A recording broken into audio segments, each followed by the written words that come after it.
અને કેવા મહાદેવ છે તો શિવ એટલે કલ્યાણ.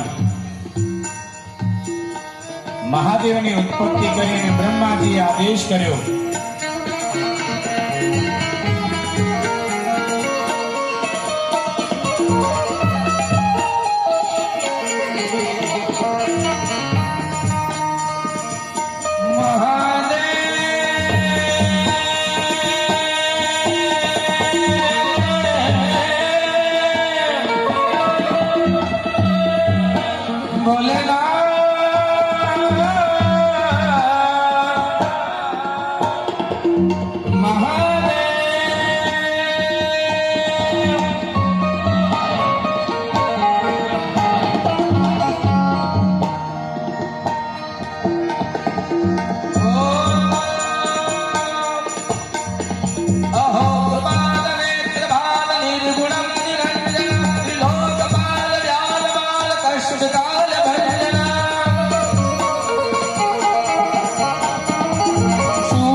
ભગવાન મહાદેવની ઉત્પત્તિ થઈ, રુદ્રની ઉત્પત્તિ થઈ.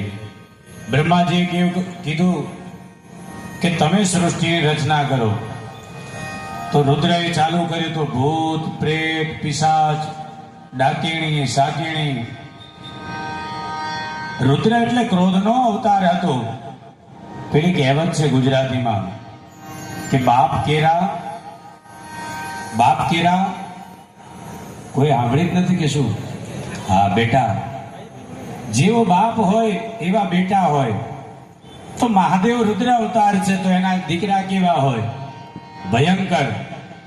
બ્રહ્માજી પાછું કીધું, ભોલેનાથ બસ કરો, ખમા. આ બધી સૃષ્ટિને હું રાખીશ ક્યાં?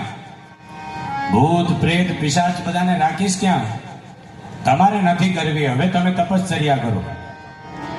મહાદેવને બેસાડી દીધા કે જાઓ તમે જપ કરો. ત્યારથી નિરંતર મહાદેવ જપ કરે છે. ત્યારબાદ 10